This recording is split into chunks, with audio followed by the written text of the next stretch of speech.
পটলকে প্রাইভেটের মাস্টারমশাই বলেছে my head মানে পড়াটি পড়বি, পড়াটা কালকে সে ধরবো। মাস্টারমশাই কিন্তু বাড়ি চলে গেছে। পটল পড়ছে, দেখুন মাই হেড, মাই হেড মানে আমার মাথা, মাই হেড মানে আমার মাথা। প্রত্যেকের বাবা মা খুশি হয় বাচ্চারা যদি পড়াশোনা করে। পটলের মা রান্নাঘরে রান্না করছিল, পটলকে পড়তে দেখে খুব খুশি। পটলের মা পটলের কাছে আসছে, দেখুন আই বাবা পটল, ও কি পড়ছিস বাবা? ও মাই হেড, মাই হেড মানে আমার মাথা, ভালো করে পটলের মা পটলকে আদর করে বলেছে মাই হেড মানে আমার মাথা, ভালো করে পড়। পটলের মা রান্নাঘরে চলে গেছে।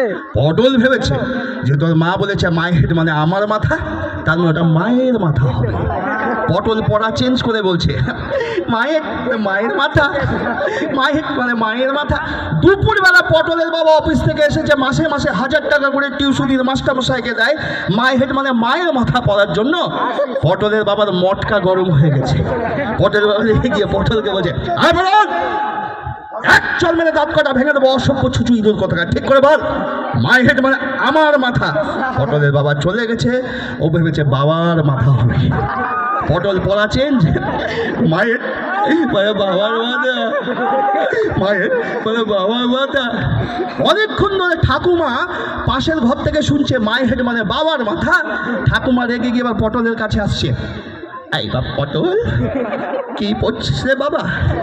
আরে মাই হেড মানে কখনো বাপের মাথা হয়, এক চর দিমু। পটল এবার কাঁপতে শুরু করেছে। পটল বলছে আমি বাবু বারবার বলতে পারবো নি,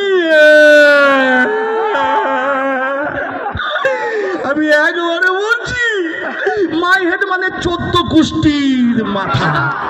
ভালো লাগলে একটু জোরে হাততালি চাইবো সবাই।